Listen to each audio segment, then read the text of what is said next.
In today's video, you'll learn how to apply custom bullets and numbering in Microsoft PowerPoint to make your slides look more polished and professional.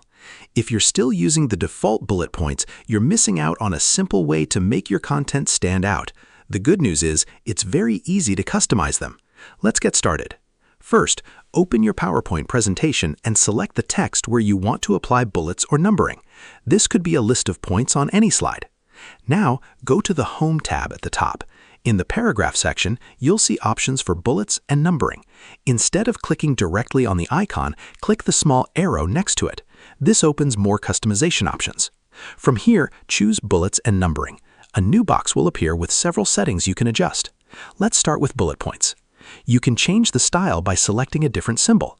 If you want more variety, click on Customize or Symbol to explore additional icons. You can even use fun styles from fonts like Wingdings or Webdings. Want something more unique? You can choose Picture Bullets. This allows you to use images, icons, or even emojis as your bullet points. It's a great way to match your presentation's theme or branding. You can also adjust the size of your bullets. Increasing the size makes them more visible, while smaller bullets give a cleaner look. And don't forget, you can change the color to match your slide design. Now let's look at numbering. If you switch to numbering, you can choose different formats like numbers, letters, or Roman numerals. You also have the option to start from a specific number instead of beginning at 1.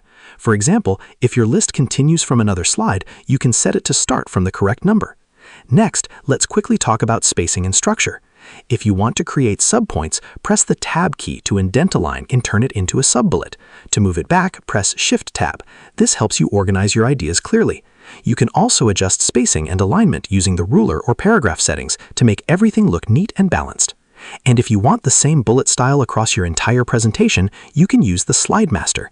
Just go to the View tab, open Slide Master, and set your bullet style there. This way, all slides will follow the same design automatically. That's it. With just a few simple changes, your bullet points and numbered lists can look much more professional and visually appealing. And that's how you apply custom bullets and numbering in Microsoft PowerPoint. Share this video and subscribe for more helpful tutorials.